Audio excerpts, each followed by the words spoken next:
We need him. You know, there's a number on autism as an example with children, autism.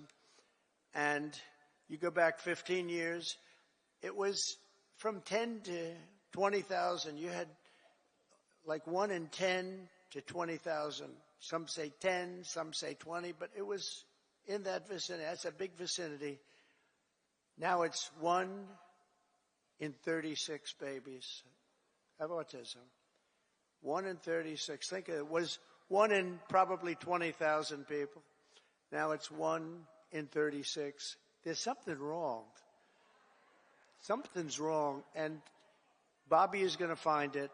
Working with Dr. Oz, by the way. Working with Dr. Oz.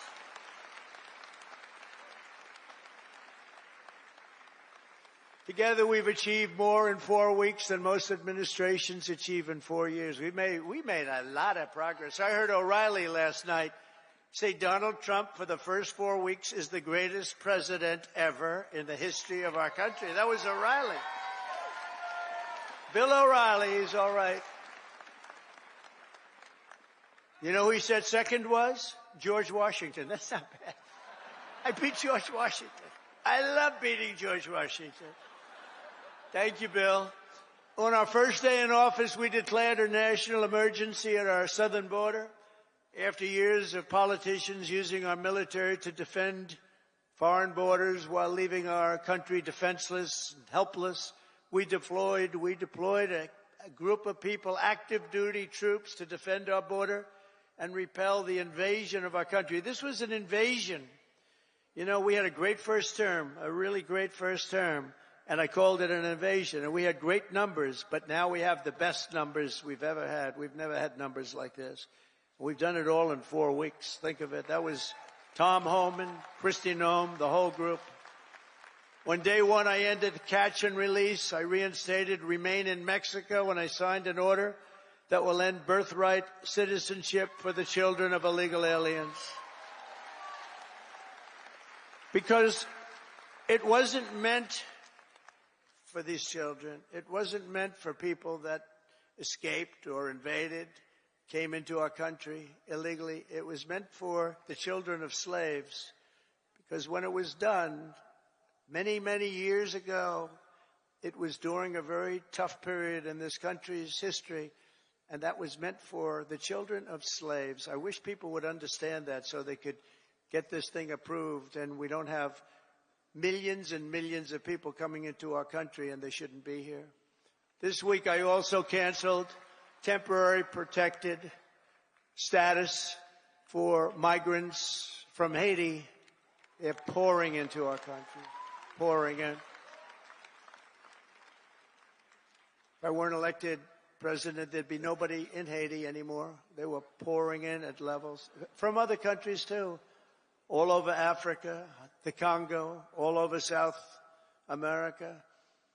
And they were coming in from prisons and mental institutions and insane asylums, jails, and gang members. And you'd have to see gang members, drug lords, people that are drug addicted. They were sending them all into our ridiculous and very stupid Biden open border. Our border czar was Kamala. Haven't said that name in a while. I haven't said that name. No, I haven't said that name in a while. Kamala. I'll bet nobody knows her last name. Nobody ever knows her last name. Even during the campaign, you'd have to say Kamala. It's strange, you know, a little different name. Kamala, because her last name was Harris. I used to say Senator Harris. Nobody knew who the hell I was talking about. So I had to go Kamala. But think of it, I was beating Joe badly, really badly, and they changed him. I'm the only one that ever had to beat two people. I had to beat two. Had to beat two. We beat two. I didn't beat. You beat. You beat two people. No, he was doing badly. That's like the great Dana White. He has a fight, and one guy's doing really badly, so when they take him out, they put another guy in the fight, the same guy I had that. Never happened before. A lot of things we do never happened before. Do you ever notice that? We're the first in everything. So we beat two candidates. They said, who do you run against? Well, we ran against Biden and we ran against Kamala Harris. But illegal border crossings now have plummeted by almost 100%. The border czar never called the border, never called the great people of the border. They have unbelievable. I called them so much they couldn't take my calls. They hated me. But then they became to love me. You know why? Because the border people want to have great borders. But you have to call them on occasion. How are we doing today? Pete, how are we doing? You have to call. And we called the right guys. I became friends. You know, the Border Patrol endorsed me. And these people, you have no idea. They weren't supposed to, because you're not supposed to do that. I don't think you're allowed to do it. Actually, they did it anyway. They said, this is crazy. But these are great people, and ICE, and our general law enforcement, and by the way, our great, great firemen and firewomen, too.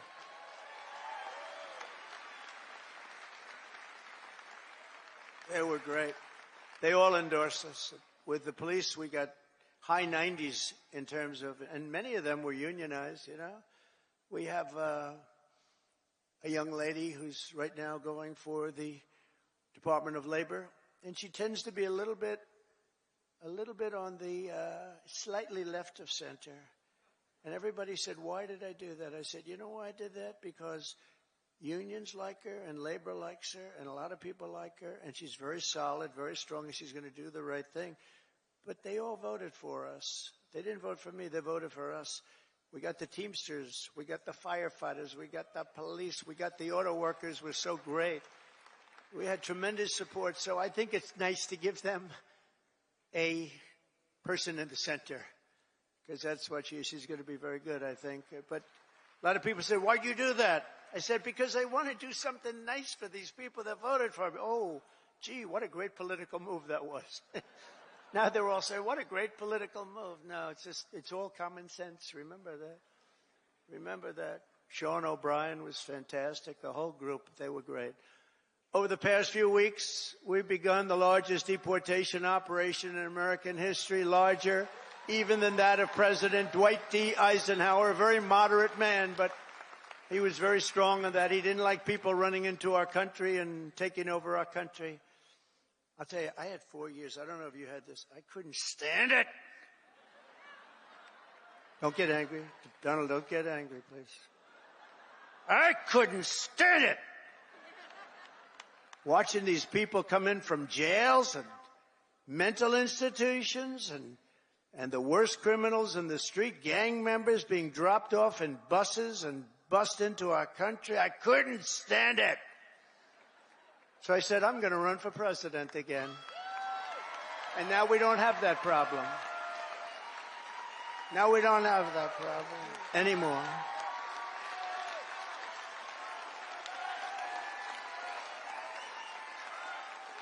We don't have that problem anymore. We now have the best border we've ever had. And by the way, if they can ever find my world's favorite chart ever in history, I'll show you what it was when I left. And now it's even slightly better. Can you drop that chart, do you think? I don't know. I never tell them about this, but they used to drop it like magic. If they can, they'll drop it. Who the hell knows? But it's my favorite chart. My favorite chart in history. We're liberating communities like Aurora, Colorado, and Springfield, Ohio, that have been occupied by illegal alien criminals from all over the world. We're rescuing the Americans whose jobs have been stolen, whose wages have been robbed, and whose way of life has been absolutely destroyed. And under the Trump administration, our country will not be turned into a dumping ground. We're not going to do it. We're going to have a great country again. It's going to happen soon, a lot sooner than you think, and we're going to have so much money coming in from tariffs. Oh, you're going to say, your senators and your congressmen are going to say, please, sir, please. You're making us look so bad. We have so much money coming in. I didn't know this was going to happen. Please don't do this to us. We look very bad. But they're great. They're doing well. I tell you, the Republican senators they're sticking together. The Republican congressmen and women are sticking together. Every once in a while, you have one that wants a little action or something. I don't know what it is. It's so sad to see. I just hate to see it. I hate to see it. But they're sticking together. One thing about the Democrats, they have rotten, horrible policy, the worst policy in history, but they stick together. We have great policy, but sometimes they don't stick, but they've been sticking for us. They've been sticking. And I think the Speaker and the leader have done a fantastic job. That's Thune and Johnson, and I think they've done, two guys really working hard and they're really doing a great job. But we have a lot to stick with. We have a lot to stick together for, because what we've done has never been done before. Nobody's ever seen anything like this, and nobody's ever seen 4 weeks like we've had, especially the 4 weeks, the first 4 weeks. You know, that's like if you golf, when you sink that first 4-footer in the first hole, it gives you confidence. On the next hole, you sink another one. Now you go into that third hole and you can't, and by the time you get to the fifth hole, you feel you can't miss, right? Like a baseball player, he gets up and he hits our first one, and then the second at bat, he hits that one.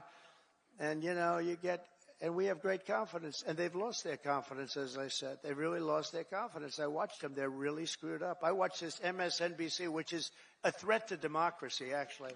They're stone cold mean, but they're stuttering. They're all screwed up. They're all mentally screwed up. They don't know what. Their ratings have gone down the tubes. I don't even talk about CNN. CNN's sort of like, I don't know. They're pathetic, actually. But MSNBC was mean. Their ratings are absolutely down. This Rachel Maddow, what does she have? She's got nothing. Nothing. She took a sabbatical where she worked 1 day a week. They paid her a lot of money. She gets no ratings. I should go against her in the ratings, because I'll tell you, she gets no ratings. All she does is to talk about Trump, Trump, Trump, Trump, Trump. All different subjects, Trump this, Trump that. But these people are really, I mean, they lie. They shouldn't be allowed to lie every night. They are really a vehicle of the Democrat Party. They should be paying. Is that Gordon? Yes, is that Gordon? The great Gordon Chang? Is that Gordon? Stand up, Gordon. Wow. We have everybody here today. Thank you very much. How am I doing on China? Am I doing good? Am I doing good on China? Tell you one thing, nobody's ever done like I've done on China. Nobody ever let people know what was happening with respect to China. And I happen to like President Xi, and I have tremendous respect for the people of China, love the people of China. But we've been treated very unfairly by China and many other countries. And we're not being unfairly treated anymore. We had that down to a science in the first term, and then they lost it. You know, we lost over $1 trillion to China this last year under Biden, Crooked Joe Biden. What do we like better, Crooked Joe or Sleepy Joe? Ready? Ready? Crooked Joe or Sleepy? Ready? Crooked Joe. Sleepy Joe. Got to stay with Crooked. He had one ability that I didn't have. He could do something that I couldn't do. I don't say that because he was a horrible golfer. Remember, he challenged me during the debate to a golf match? He said, I'm a 6 handicap. I said, you're not a 36 handicap. He said, he's a 6. And then he said, well, I'm 8. Remember? I said, that was quick. Picked up 2 strokes. He said, no, I'm an 8. But he's not a 36 handicap. But he had one ability that was amazing. He could go with cameras on him, television, fake news on him, probably because he knows they wouldn't cover it badly. You know, they covered him as well as you can cover him. How the hell can you cover the guy well? But he had this incredible ability. He could barely walk in the sand. Somebody thought he looked great in a bathing suit. And he'd walk in the sand pulling a thing that weighed about 6 ounces. You know those aluminum? See, aluminum's very good. It's meant for children and very old people to lift, right? So he would put it down, and he'd put it down, and he'd fall into it, and he'd immediately fall asleep in front of the media. I could never do that. That's the only thing. That's the only thing. I could never do it. No, he was Sleepy Joe, but he was crooked as hell. You know, there's no question. He was a sleepy, crooked guy. Terrible, terrible president. He was the worst president in the history of our country. I don't care. I'll say it. Jimmy Carter passed away recently, and he passed away a happy man. He was a happy man when he passed away because he said that it's not even close. Joe was the worst, and believe me, I have to clean up the mess. I'm cleaning up the mess, and it is a mess on the border with inflation. To go over every single thing he touched turned to shit, okay? Everything. It's true.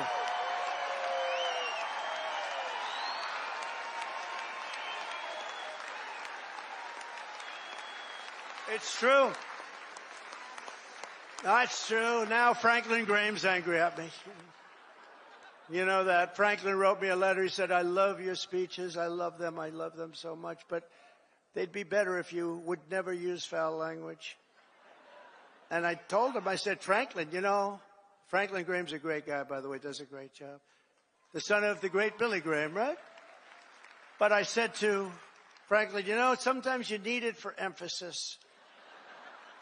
And he said, no, they'd be even better if you wouldn't use any bad language. That's not really a terrible word, you know. But that's a much more appropriate word, a better. What word would I use to describe? What word could I use? It's and we have to be truthful too. So, you know. All countries are now taking their illegal aliens back, even those that stated strongly, we will never take them back. Don't ever send them to us. But they said that during the Biden administration. They never said it during my administration. Venezuela's taking them back.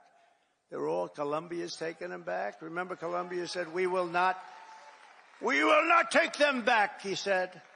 And within about 13 minutes, I think, we would love to take them back. In fact, we will send our planes to pick them up. Remember? And they said, what happened? What happened? And you see these Venezuelan planes loaded up with some real nice people. You wouldn't have wanted to be the pilot on any of those planes. But they know we're not playing games. And just this week, I officially designated bloodthirsty cartels and murderous gangs as foreign terrorist organizations, something which Biden didn't want to do and nobody wanted to do. It's true. The full might and power of the federal government will now be dedicated to eradicating MS-13, Tren de Aragua. That's the Venezuelan prison gangs. These are very nice fellows. The only thing good about them is they make our criminals look like nice people. It's true. Remember when they used to say, people that come in from foreign countries are nice people. These are wonderful people. These are good people. They're not murderers. They're not terrible. These people make us look like babies, okay? You know the Hells Angels? They're among the nicest people on earth when you compare them to these thugs. And the Hells Angels actually love our country, if you can believe that. They actually do. But their members and their leaders in the United States will be hunted down. I'm talking about MS-13. They're hunting them down. We removed tens of thousands, MS-13, Tren de Aragua, rooted out, arrested, and expelled from our soil like the savage monsters that they are. We don't have anybody coming up from Argentina. Nobody's coming up from Argentina to facilitate the mass removal of criminal aliens. I also issued an executive order to make available the full capacity and detention.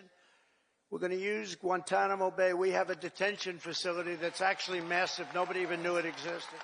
Holds thousands of prisoners. We never used it. For 4 long years, you had a president who put illegal aliens up in penthouse suites in beautiful hotels on Park Avenue, on Madison Avenue, or on Fifth Avenue in Manhattan. Now you have a president who is stamping their ticket to Gitmo on a one-way trip back to the places from which they came. Wonderful places. Big difference. My administration is also moving swiftly to save the U.S. economy from the train wreck of inflation and worse that Joe Biden created. I withdrew from the one-sided Paris Climate Accord. It was a disaster. I terminated the Green New Scam. One of the greatest hoaxes ever played on this country is the Green New Scam. We spent trillions of dollars on this nonsense, and just a total hoax. It really set back our country, I want to tell you, monetarily and every other way. And I canceled Joe Biden's insane electric vehicle mandate where everybody has to have an electric car. And if you want an electric car, get an electric car. If you want a gasoline-powered car, if you want to have a hybrid, you get it. The only thing you can't do is a hydrogen-powered car. You know why? They said it really works great, but when it doesn't work, you never find the body. That's a bad sign. You know, when it doesn't work, they found the body on a tree about 250 yards up the road. It's seriously bad. So we'll leave hydrogen out of it for a little while, I think, or maybe permanently. I'd say permanently. To crush inflation by slashing spending, I imposed an immediate federal hiring freeze, a federal regulation freeze, and a foreign aid freeze. We're given to countries that hate us. We're giving billions and billions of dollars to countries that hate us. And I signed an order creating the Department of Government Efficiency. You probably haven't heard of it.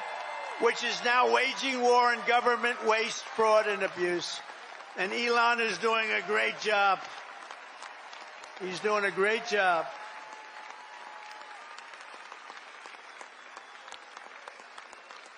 We love Elon, don't we? It's that guy, he's a character.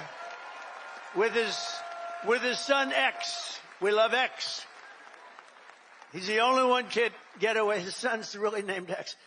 He's the only one can get away with naming his son X. If we ever did it, they'd say, you're crazy. But he's great. He's doing a great job, and he doesn't need this either. He doesn't need it, but he wants to see, he's a patriot.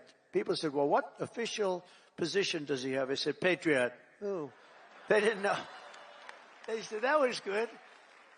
He's a patriot. Here are some of the flagrant scams that, as an example, they've spent money on, and we've been able to recapture for a large dose of it at least. $520 million for a consultant to, think of it, $520 million. $520 million. When I hire consultants and they just take advantage of me, it's a horrible thing to watch. And I give them $25,000. I feel I'm overpaying. These guys got $520 million. Environmental, social, governance, and investments in Africa. $25 million to promote biodiversity, conservation, and socially responsible behavior in Colombia. This is Colombia, South America, not Columbia University. Of course, that might be worse, actually, based on their actions. $40 million to improve the social and economic inclusion of sedentary migrants. Nobody knows where. Who are they? Where do they come from? Just sedentary migrants. Nobody even knows what a sedentary migrant is. If they were sedentary, they wouldn't be a migrant, right? They wouldn't move. No, they wouldn't move. They'd stay in the same place. Right, Doug? $42 million for social and behavior change in Uganda. $10 million for Mozambique medical male circumcisions. Why are we going to Mozambique to do circumcisions? It's a lot of money. $14 million for improving public procurement in Serbia. Here's a beauty. $486 million to a consortium of elections and political process strengthening ideas, of which $22 million goes to inclusive and participatory political process in Moldova. $29 million goes to strengthen the political landscape and help them out so that they can vote for a radical left communist in Bangladesh. You had to see who they supported. You wouldn't believe, yeah, you would believe it. Nobody in this room would be in that group. $20 million for fiscal federalism and $19 million for biodiversity in Nepal. $47 million for improving learning outcomes in Asia. $18 million for helping India with its elections. Why the hell? Why don't we just go to all paper ballots? Let them help us with their elections, right? voter ID. Wouldn't that be nice? We're giving money to India for elections. They don't need money. They take advantage of us pretty good.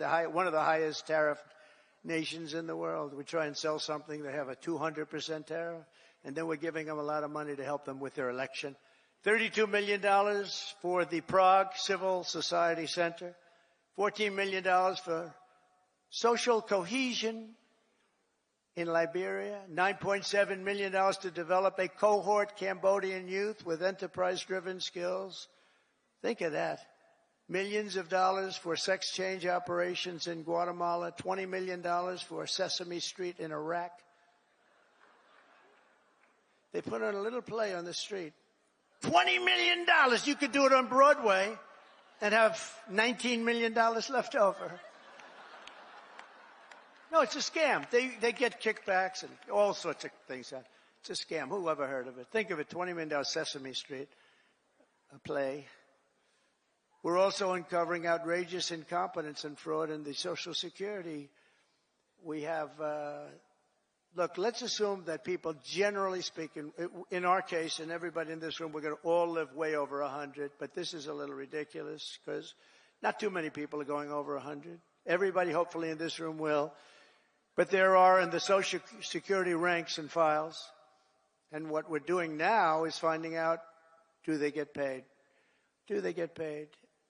In other words, is somebody taking all of this money? So they have over 100 to 109, 4.7 million Social Security numbers. Think of that, from people whose age is over 100. 3.6 million people whose age is over 110 years. 3.47 million people who are over 120 years of age. 3.9 million people whose age goes from 130 to 139 years of age. 3.5 million whose age goes from 140 to 149 years old. 1.3, see, it's coming down now slowly. No, it's all a scam. The whole thing is a scam. 1.3 million people. 1.3 who are over 150 years of age. And over 130,000 people are listed on our Social Security rolls as over 160 years of age. Now the final is at 1,039, so now we're down into reasonable numbers. 1,039 people are listed between the ages of 220 years old to 229. And we have one person who's listed at 241 years of age. And we have one person listed at 360 years of age, an all-time record, and our country's 250 years old. So that person's substantially older than our country. Under our administration, there will be no tolerance for Social Security fraud. We will not allow anyone to cheat our seniors, and those who will do that will be prosecuted by Pam Bondi and others. We are also going to Fort Knox. I'm going to go with Elon. And would anybody like to join us? Because we want to see if the gold is still there. We want to see. Wouldn't that be terrible? We open up this Fort Knox. It's just solid granite that's 5 feet thick. The front door, you need 6 musclemen to open it up. I don't even think they have windows. Wouldn't that be terrible if we opened it up and there was no gold there? So we're going to open those doors. We're going to take a look. And if there's 27 tons of gold, we'll be very happy. I don't know how the hell we're going to measure it, but that's okay. We want to see lots of nice, beautiful, shiny gold in Fort Knox. Don't be totally surprised. We open the door. We'll say, there's nothing here. They stole this too. Now, we have a very corrupt group of people in this country, and we're finding them out. We're removing all of the unnecessary, incompetent, and corrupt bureaucrats from the federal workforce. That's what we're doing. And under the buyouts, we offered federal employees more than $75 9,000 federal bureaucrats, think of that, have voluntarily agreed to surrender their taxpayer-funded jobs. We want to make government smaller, more efficient. We want to keep the best people, and we're not going to keep the worst people. And, you know, we're doing another thing. If they don't report for work, we're firing them. In other words, you have to go to office. Right? Right? Look at her. If you don't report to work, you know, that's another scam. You know, who the hell, if I'm staying home, I'm going to, let's see, my golf handicap would get down to very low number. You'd be shocked if I told you the real number. But I would be so good, I'd try and get on tour. I would be so good. I'd call up, I'd say, listen, I'm really working here. Where are my clubs? Where are my clubs? Either that or, in many cases, they have second jobs while they're getting paid by us. So one of the reasons they're leaving is because they don't want to have to show that. And we're demanding to see that information. How many jobs have you had? Who paid you while you were working for the government? And we are demanding that people, if they work for the government, they have to show up and sit in an office and do their job, right? And we've also effectively ended the left-wing scam known as USAID, the agency's name. Has been removed from its former building, and that space will now house agents from Customs and Border Patrol. Beautiful. And at the ultra-left CFPB, which was terrible. So many people have been hurt by that. I used to get calls from lending officers, from owners of small banks, and they were almost crying. What they did to those people, they destroyed them, put them out of business. It was established by Elizabeth Pocahontas Warren. Does anyone know that? Remember the Pocahontas scam? I'm an Indian, therefore I'm entitled to be a senator. I'm an Indian. She said, could we see proof of that, please? She said, well, the only proof I have is my mother said I have high cheekbones. Oh, that's no good, right? Remember she went out? I really spooked her, I tell you. Remember she went out, she couldn't take it anymore. I was calling her Pocahontas, Pocahontas. Everyone knew she was not an Indian. I had more Indian blood than her, and I have no Indian blood. I'd be honored to, but I don't have any, but I had more than her. You remember she went out and she had a blood test. And it came back and she was so happy because it said 1,024th. That means everybody in this room had more than her. But because there was even a scant, in other words, 1 million years ago, something could have happened.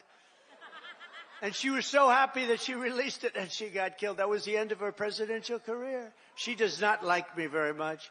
But she's a very angry person. Do you notice the way she is? She's always screaming, and she's crazy. These people are crazy. The radical left is meaner. I don't know what it is, Doug. They're meaner than us, aren't they? We're like normal people. We're smart. We get our word, but we don't go crazy. Of course, they'll take my little rant from 15 minutes ago, the fake news. He lost control on the stage. He lost control. And they'll have me screaming, having to do with Franklin, poor Franklin. He lost control of the stage. Oh, these people are bad. They are really sick, too. I don't get it. You think they'd want to love our country. They have no ratings anymore. Nobody listens to them. Nobody believes the fake New York Times. Washington Post is doing no business. They're losing all their business. Nobody believes them. But we've escorted the radical left bureaucrats out of the building and locked the doors behind them. We've gotten rid of thousands. I withdrew the United States from the corrupt World Health Organization. I withdrew from the anti-Semitic UN Human Rights Council. The council is horrible. And I withdrew from the terror-supporting UN Relief and Works Agency. The UN has such great potential, but not the way it's run now. It's terrible the way it's run now. We stopped all taxpayer money to these corrupt institutions. And by the way, just so, because who the hell knows, we got to talk about something very important. The war between Russia and Ukraine. People are being killed, mostly young men, mostly Russian and Ukrainian men, at levels you've never seen before. Thousands of people a week. And I've spoken to President Putin, and I think that thing is going to end but it's got to end. It's a horrible, horrible thing to watch. I'm dealing with President Zelensky. I'm dealing with President Putin. I'm trying to get the money back that, or secured, because, you know, Europe has given $100 billion. The United States has given $350 billion because we had a stupid, incompetent president and administration. 350. But here's worse. Europe gave it in the form of a loan. They get their money back. We gave it in the form of nothing. So I want them to give us something for all of the money that we put up. And I'm going to try and get the war settled. And I'm going to try and get all that death ended. So we're asking for rare earth and oil, anything we can get. But we feel so stupid. Here's Europe. And, you know, it affects Europe. It doesn't really affect us, except we don't like to see two things. Number one, how Biden got us into this thing in the first place. Terrible. But why is it that he didn't ask for equalization? Europe should put up more money than us. But even if you said the same thing, how come we went so far out front? And he didn't know that Europe gets his money back. They did it in the form of a loan. We don't get our money back. We get nothing. So we're getting our money back. We're going to get our money back because it's not fair. It's just not fair. And we will see. But I think we're pretty close to a deal, and we better be close to a deal. Because that has been a horrible situation. It would have never happened if I were president. And by the way, October 7th, Israel would have never happened if I was president, too. It would have never happened. Iran was broke. They had no money for Hamas or Hezbollah. They had no money to give. Everybody knows that. Jewish people in the audience know that. Iran was broke. They were not giving money around. And when I got out, they took all the sanctions off Biden, and Iran became rich very quickly. With oil, you can become rich very, very quickly. And the rest is history. What a horrible thing. Even though the hostages are coming back, I saw it this morning where we got 6 more back. Biden got none back, by the way, just so you understand. None. 0. He would have never gotten any of them back. But they're coming back in pretty bad shape. It's a horrible thing, and many are dead. Many are dead. So we'll see how that all ends up, but it's a horrible thing. But I just want you to know we're working on that. That's a very big part of it. And I don't like talking about it because we're in the middle of negotiations, but it's a very, very sad, would have never happened. There was no way. Russia was never going to go in, and they went in because of a lot of reasons, and so many people are dead. Far more people are dead than you're reading about. You know, when they blow up all these cities, all those cities they look like demolition sites. Every single building is down. All of those beautiful golden towers that are 1,000 years old, they're lying on the ground in smithereens, blown to smithereens. There's nothing left of them. They're just lying on the ground, never to be rebuilt again, not possible to rebuild them again. And all of that heritage is gone. People have done a really horrible job. That would have never, if I were president, 0 chance that a shot would even have been fired. Wouldn't have happened. So sad. To further turbocharge our economy, we have launched the most aggressive deregulation program in any nation's history. And we're also going to be seeking the largest tax cuts in American history. Again, we brought them down, as you know, from close to 40% down to 21%. Now we're bringing them down to 15% if you make your product in the United States of America. We're defending the American worker like never before, and that's why the auto workers and the union workers and the Teamsters and so many others, they supported us, the firemen, the policemen. So many others, whether they were union or non-union, they all supported us. It's called workers, and they supported us at levels that nobody's ever seen before. Weeks ago, I imposed a 10% tariff on all goods coming from China because of the fact that they're sending fentanyl into our country. Through Mexico, by the way. I'm not happy with Mexico, or I'm not happy with Canada either. I imposed 25% tariffs on all foreign steel and aluminum. And I will soon impose reciprocal tariffs on any country that charges us. And by the way, the reciprocal means they charge us, we charge them. Same thing. So nobody can be upset, right? But we have countries charging us 200%, and we charge them nothing. They charge us, we charge them. Our country's going to become rich again, very rich. I always say it's my favorite word in the dictionary. The word tariff is my favorite word in the dictionary. You know, we were the richest relatively from, think of this, from 1870 to 1913. That was our richest because we collected tariffs from foreign countries that came in and took our jobs and took our money, took our everything. But they charged tariffs, and we had so much money, they set up the 1887. Think of that, a long time ago. 1887 Tariff Commission. It was a commission of very important people to determine where we should spend all of the tremendous, vast wealth that we had. We had so much wealth. Wouldn't it be nice today? Of course, now we give it away to transgender this, transgender that. Everybody gets a transgender operation. It's just wonderful. No, we give it away like to crazy things. But in those days, it was different. It was a different world. It was a different country. But we were very rich because of tariffs. And I get myself in trouble because I say that tariff is my favorite word, and the fake news went crazy. What about God? What about wife and family?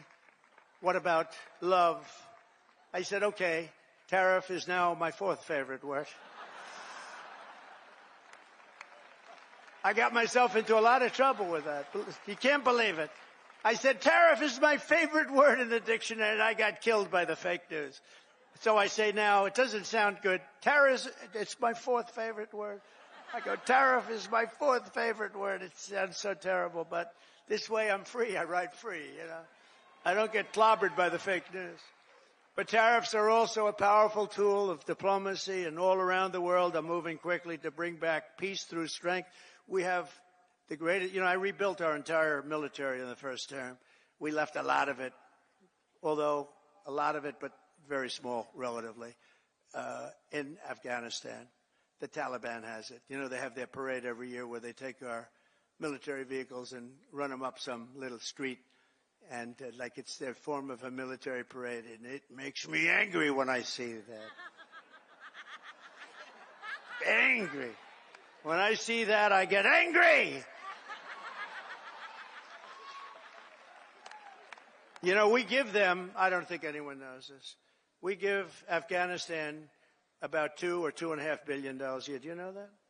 For aid. We need aid ourselves. And I'm going to go back, and I told them yesterday, I want to look at it, but if we're going to give them money, it's okay. But I want them to give us back our military equipment that they have. They're selling it. Doug, would you take that, please? All right? Write something up. No, I want them to give back. If we're going to give them that kind of money, let them give back the military equipment, which they have. They have tanks and trucks and guns and goggles. They have goggles. They have night goggles, better than we have. Brand new right out of the box. It's unbelievable. So I want to do that, and I want if we're going to pay them, I want to get that equipment back, okay? Doug can do it. He's one of the guys. He's a business guy. To him, he's sitting there saying, how the hell did this ever happen, right? Can you believe it? We give them billions of dollars, and we gave them our military equipment. Just tremendous numbers of billions of dollars worth of military, billions and billions. We have a ceasefire in Gaza, and we're joined today by several survivors of the captivity under Hamas, including Noah Argamani and Ilana Gretovsky. Wow, look at that. How beautiful. What a beautiful group of people. Wow. Thank you very much.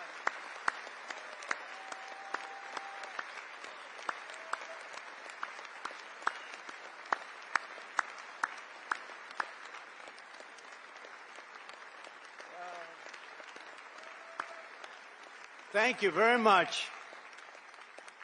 And you're sitting next to a great guy, Sebastian Gorka, who's also now in the administration. From day one, right, Sebastian? He's been a loyalist from day one. We love Sebastian. Thank you very much, Sebastian. Thank you, everybody. That's very nice. Beautiful. We're going to make it work somehow, We're doing the best we can. We started.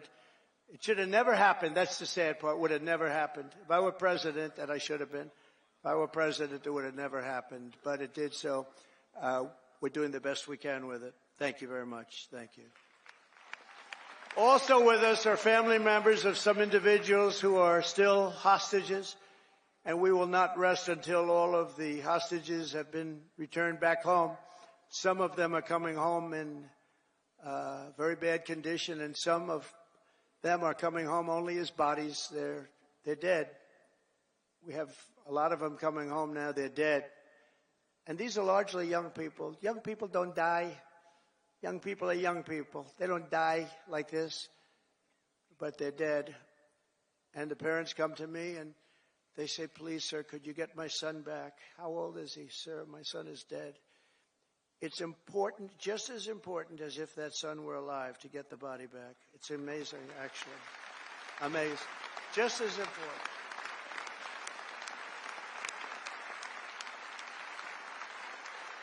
Thank you.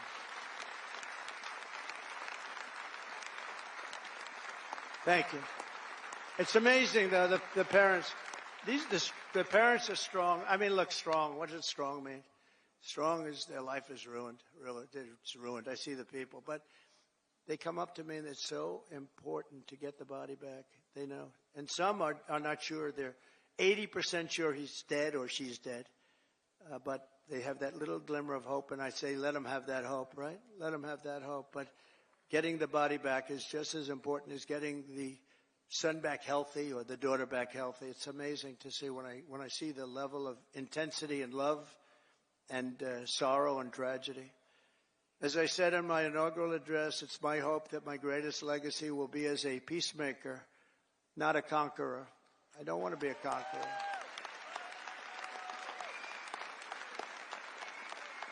Under the Trump administration, every day brings more good news for America. I've ended all of the so-called diversity, equity, and inclusion programs across the entire federal government and the private sector, and notified every single government DEI officer that their job has been deleted. They're gone. They're fired. You're fired. Get out. You're fired. I made it the official policy of the United States government that there are only two genders, male and female. That was easy. I banned men from competing in women's sports. And I also proudly banned the use of, thank you. We banned the use of puberty blockers, hormone injections, and other chemical and surgical mutilation of your youth. Could you imagine making a speech like this 10 years ago? People would say, what the hell is he talking about, right? This is a sickness that came along with critical race theory and all of the other things that we had to put up with. And it's all out now, critical race theory and transgender insanity. It's all gone from our schools and from our military. And I believe it's gone, too. I think we've turned the heads of even the people that, if you can believe they're believers, I don't know if they were, but I believe that it's all gone. And I've directed the reinstatement of any service member who was expelled from the armed forces due to the COVID vaccine mandate. They will be returned to their former rank with full back pay. Full back pay.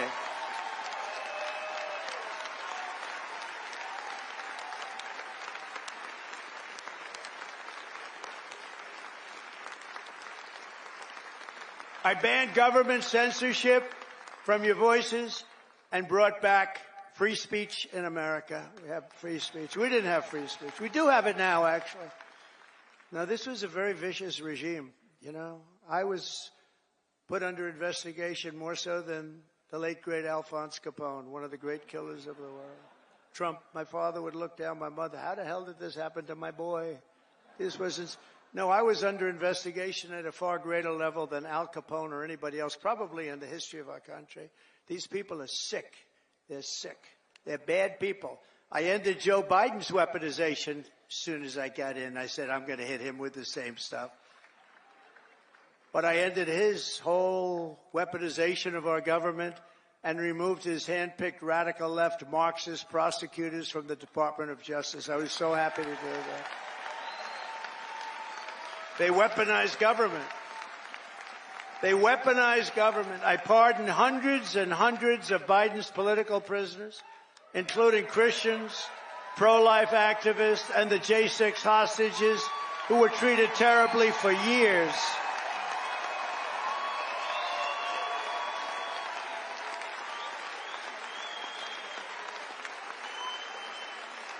We even got rid of people like Pete Buttigieg, who did the worst job of anybody in the history of transportation. What a bunch of losers. I revoked the security clearances of Anthony Blinken, Jake Sullivan, John Brennan, James Clapper, and every non-patriot who lied to cover up Hunter Biden's laptop from hell. We took away their security clearances. And they're not allowed to enter any government building either. I also revoked Joe Biden's security clearances, the Biden crime family security clearances, and they'll no longer be allowed to access state secrets while selling themselves all around the world. Oh, well. Now, these were bad people. These were bad people. And I do that because this should never be allowed to happen again. What happened to me in this administration, what happened on J6, what happened on all of the things they did that were so bad, should never, ever be allowed to happen again. And on a friendlier note, I renamed the Gulf of Mexico the Gulf of America.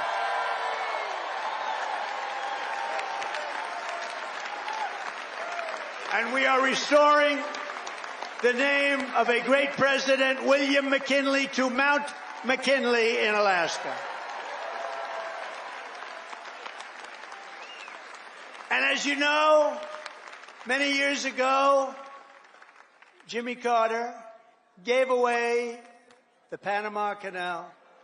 And Panama started the process of giving the Panama Canal, by the way, the most expensive development ever in the history of our country, relatively. It would have been $1.5 trillion in today's dollars.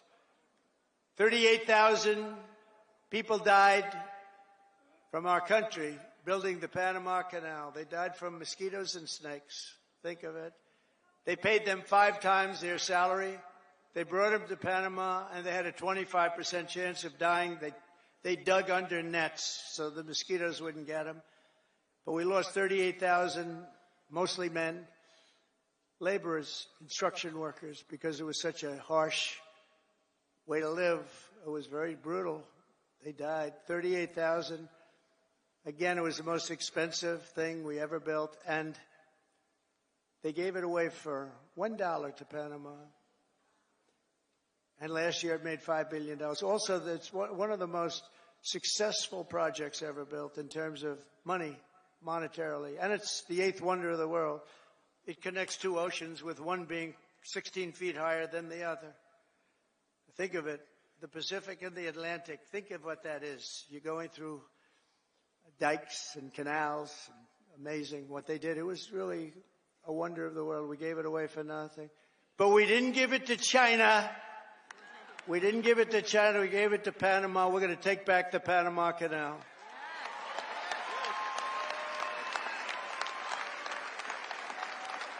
In a matter of weeks, we have restored America's pride, America's confidence, and America's spirit.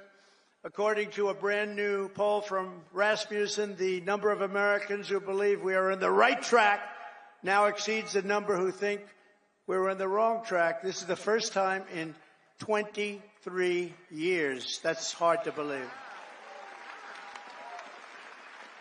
And we had one poll where we're at 81% right track, wrong track. I guess it depends on who, but that one poll, because Rasmussen's been a good poll, first time in over 20 years that we've had a positive number on that. That's great. That's great.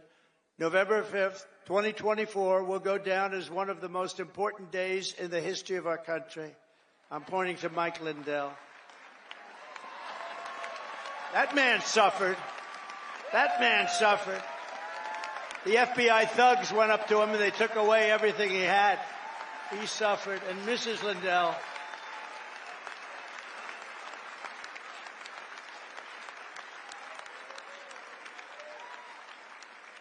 He's a great guy.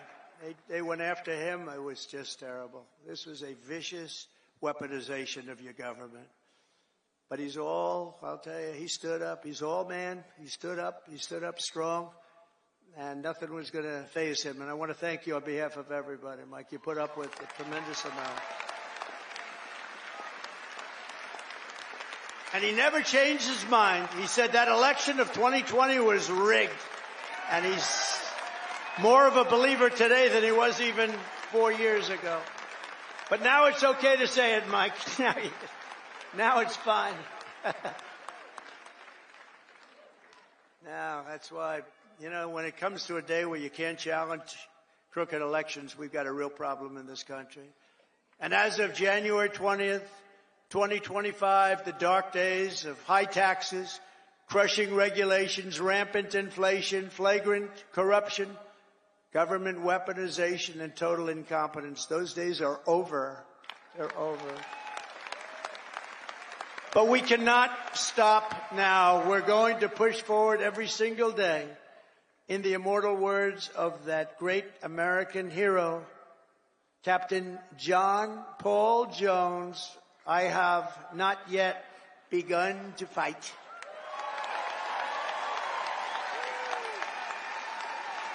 And neither have you.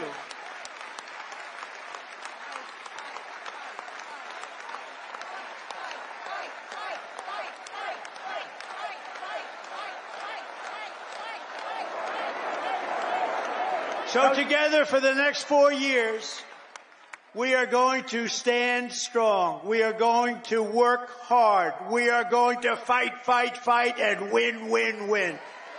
Thank you to CPAC. Thank you, Matt. Thank you, Mercedes. Thank you very much. Thank you, everybody. God bless America. Thank you very much. God bless America. Thank you.